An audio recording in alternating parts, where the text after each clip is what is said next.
I debate socialists all the time, and their only real comeback is, oh, that's not real socialism, or that's not real communism. Is there any way to really get around that and try to make them see that, look, just because your version of socialism, that magical fantasyland version of socialism, has not been tried, doesn't mean that socialism is an acceptable concept. Yes. So the problem is that you're arguing with them in terms of the effectiveness of socialism. So what that argument is, you say socialism doesn't work, it fails everywhere, it makes people poor and miserable, right? That's the argument. And then they go, but that's because it hasn't been properly tried, right? That's their comeback.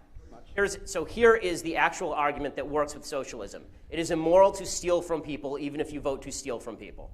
Okay, if there are 3 people in a room, and it's me, and I have $100, and you and your friend are in the room, and you vote to beat me up and take my money, that does not make it morally legitimate for you to beat me up and take my money.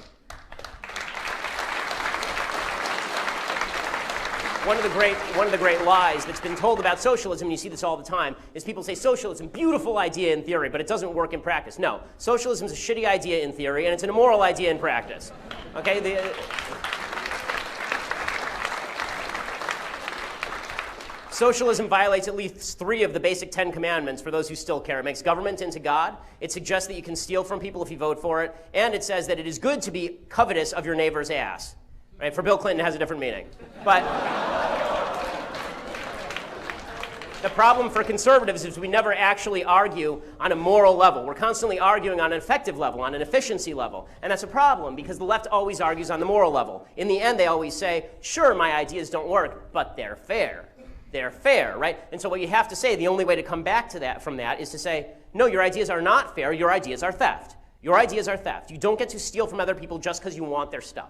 That's the only way to beat that argument, do it on the moral level. Otherwise, they can always argue, well, it's not perfect, it's not perfect. Okay, there's no way to come back from that because, again, they're operating in unicorn land with gumdrop rainbows and fairy skies.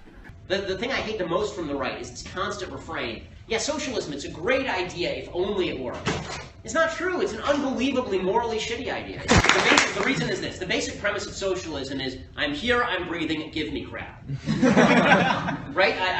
You have an obligation to care for me. I have a right to health care. I can force that doctor to go to medical school, expend $200,000, spend her entire life learning medicine, and then I can walk into her house and force her to provide me medicine. Right? Capitalism, by nature, is the opposite. Capitalism is the idea that I will starve unless I give you a good or a service that you want.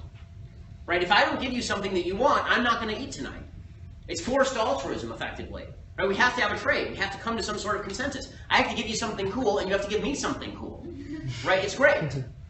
Socialism is rape, and capitalism is consensual sex. The reality of the situation is that the economy grows because people engage in consensual transactions, and people invent new things in order to engage in more of those consensual transactions. That's not an impoverishing thing. The truth is that socialism is the most selfish philosophy on planet Earth because it is based on the essential concept that I am breathing, therefore I deserve. Capitalism is, in essence, forced altruism because if I don't give you something that you want, then I will starve. If I don't give you something that you want, then I will starve because it is based on consent, whereas socialism is based inherently on force. I think as kind of a millennial conservative, constitutional conservative, one of the biggest threats and one of the hardest things to respond to from people on the left is when they talk about the utopia of the Nordic countries, because they are oftentimes armed with a lot of facts in regards to the efficiency of their public programs and things to that effect.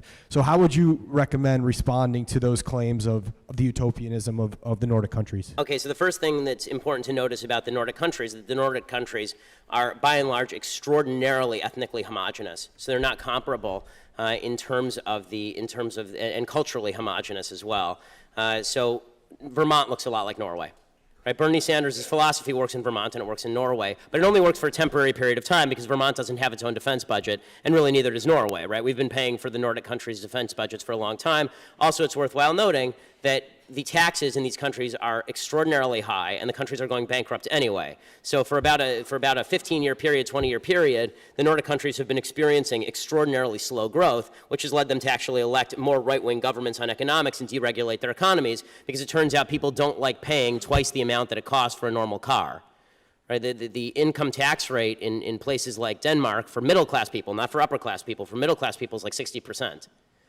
So, it's easy for students to say 60% sounds good, but you all go to Yale, which means that eventually you'll have a job that pays you enough that you'll be paying a high percentage of your income in taxes, and it ain't that much fun.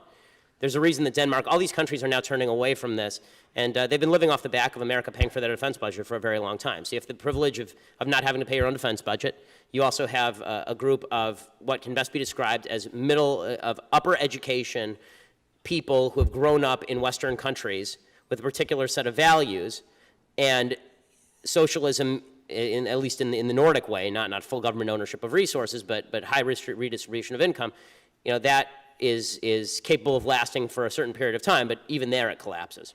Right? The lack of my $100,000 salary, that's because society is mean, and so we have to transform the society.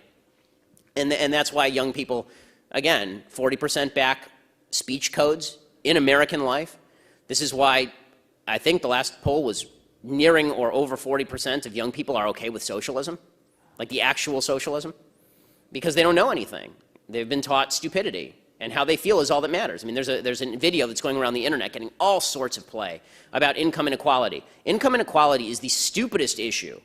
Income inequality means nothing, right? I mean, I have a lot of income inequality with Bill Gates, but I'm doing pretty well, and I don't care that Bill Gates is doing really well. The only thing we should all care about is that there are poor people. We should figure out how poor people can do better, not how to make Bill Gates less rich. But this video is going around and saying, here's a poll of what Americans think the wealth distribution should look like, and here is what the wealth distribution actually looks like. And I watched this video in bewilderment, and young people love it. And I watched this video in bewilderment saying, who told you that you get to tell the universe how wealth is distributed? Right? Who told you that you have a moral say as to how wealth is distributed? It's immoral, it's evil, it's wrong. You're going to have to steal people's labor from them. But people are not told this, and so they think that their own subjective vision of what reality should look like should govern what reality actually looks like, and it's only later, after 80 years of communist failure, that they realize, oh, and hundreds of millions of people dead, that they realize, oh, that was a bad idea. Even now, I'm hearing, Bernie will say, he talked to that guy at the town hall, yeah. And the guy said, I earned $41,000 a year, and Bernie admitted, your taxes will go up, and then he explains, well, the health costs are going to go down or whatever, which may or may not. Makes no sense. He says, I'm going to tax you $5,000, and you're going to get $10,000 back in medical service. What magical box did you make that happen in? Are there doctors in the back room there? Well, that's funny, when he said that, I was thinking, well, if you're healthy, if the government's that good at things, honestly, I wish leftist solutions work, because they're the easiest solutions in the world, right? It's a recession. Tax everybody at 100%, redistribute the wealth, in 2 days the recession's over. Yeah. They don't work. They're crap. By the way, they're also immoral.